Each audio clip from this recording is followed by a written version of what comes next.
16 heures à Kinshasa, mesdames et messieurs, bonjour et bienvenue dans ce bulletin d'information sur Mandiko Télévision. Prenant la parole au Forum international minier Mining Indaba 2023 qui se tient à Cape Town, le chef de l'État, Félix-Antoine Tshisekedi, a vanté le potentiel minier à foison dont regorge la République démocratique du Congo. Félix Tshisekedi s'est saisi de cette tribune internationale pour présenter la RDC comme un État solution en cette période de changement climatique pour garantir une meilleure transition écologique et énergétique de toute la planète. Suivez un extrait. Point n'est besoin de rappeler ici que mon pays, la République démocratique du Congo, est connu pour son potentiel minier, représentant 1100 différentes substances minérales. Toutes ces provinces peuvent se prévaloir de détenir des richesses minières.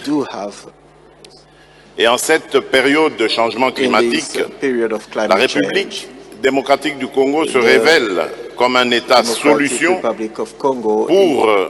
par ses minerais stratégiques que sont le cobalt, le coltan, le germanium et le lithium, pour garantir une meilleure transition écologique et énergétique. C'est donc une destination de choix qui offre d'innombrables opportunités. Financiers, exploitants miniers, équipementiers, sous-traitants, recycleurs, chacun peut y trouver sa part. Cependant, il est triste de constater que cette abondante dotation naturelle n'a toujours pas profité au pays, encore moins à l'Afrique, en raison de questions de mauvaise gouvernance enracinées depuis des décennies, mais aussi en raison d'une insécurité savamment orchestrée par des puissances obscures, avides de nos richesses naturelles, comme c'est le cas présentement dans la partie est du pays, en l'occurrence la province de l'Ituri et celle du Nord Kivu, avec le mouvement armé, le M23, qui n'est autre qu'un déguisement d'un voisin belliqueux, le Rwanda, obnubilé par nos richesses, mais malheureusement maladroit dans sa méthode pour y accéder, préférant la guerre plutôt qu'un cadre paisible d'échanges fructueux, gagnant-gagnant. Le ministre de l'Enseignement primaire, secondaire et technique, Tony Mwaba, s'est réuni avec les responsables de la province éducationnelle de Kinshasa, question de faire l'évaluation du fonctionnement de cette province éducationnelle. Reportage de Martin Kaïm. Cette rencontre s'inscrit dans le cadre de ses itinérances comme il en a l'habitude. Le ministre de l'EPST a évalué le travail dans les deux juridictions scolaires, à savoir le Plateau et le Tchangou, où plusieurs problèmes sont signalés avant de donner ses orientations pour la nouvelle année. Comme premier problème que doit résoudre le patron de l'EPST, les conflits entre les responsables de la province éducationnelle Kinshasa Plateau et la représentation légale de l'école conventionnée catholique orthodoxe. Cette dernière, par son représentant légal, le révérend Jean-Claude Ngindola Asuka, aurait posé des actes censés référer à la hiérarchie administrative, notamment la désactivation de certains enseignants au mépris des décisions des autorités, un témoignage du prophète de Kinshasa Plateau, corroboré par le ministre provincial en charge de l'éducation, Charles Mbutamuntu. Les coordonnateurs des écoles conventionnées orthodoxes où il doit réunir tous les inspecteurs du Grand Bandundu dans le cadre du réveil de la trilogie inspectorale. Le patron de l'EPSD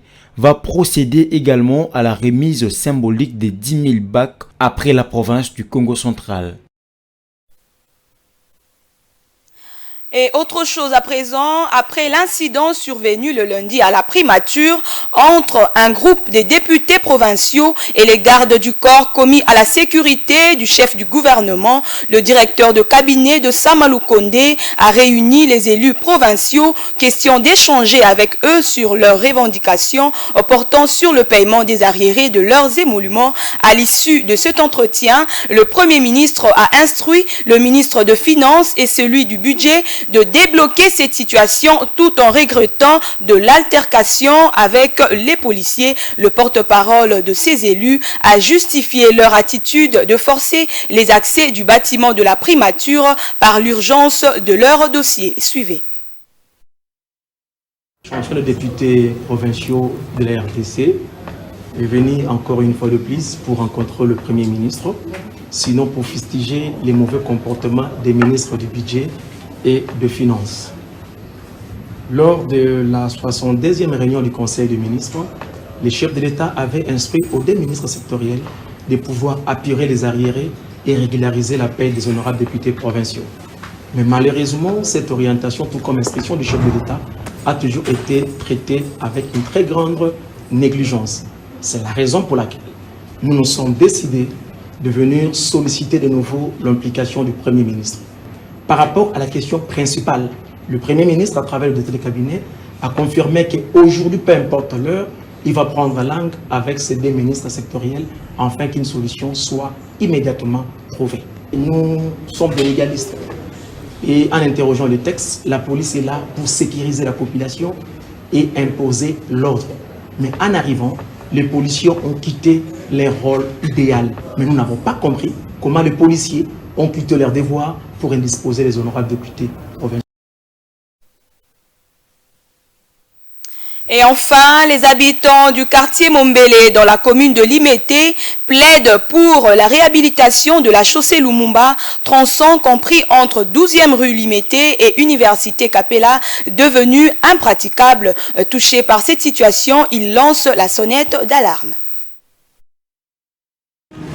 Des eaux de pluie stagnantes, immondices, nids de poules parsemés sur la chaussée, c'est ce à quoi ressemble la chaussée Lumumba du quartier Mombele dans la commune de Limete. Cette route, qui est la seule facilitant la mobilité de la population des habitants de ce coin de la capitale, devient de plus en plus un véritable casse-tête en rendant difficile l'accès aux piétons, encore plus aux véhicules, car elle est en état de délabrement très avancé. Face à cette situation, la population de Mombele a lancé la sonnette d'alarme. L'état n'est pas vraiment bon parce que tu vas voir, il y a de l'eau. Il avait plu, je crois, hier, et l'eau traîne sur la chaussée.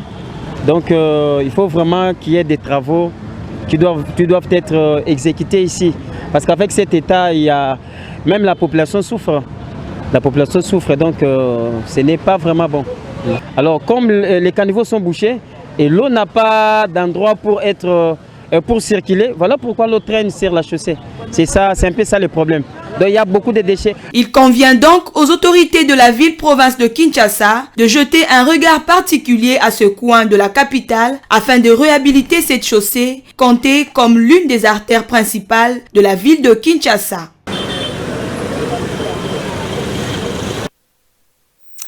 C'est par là que se termine ce bulletin d'information. Mesdames et messieurs, merci de l'avoir suivi.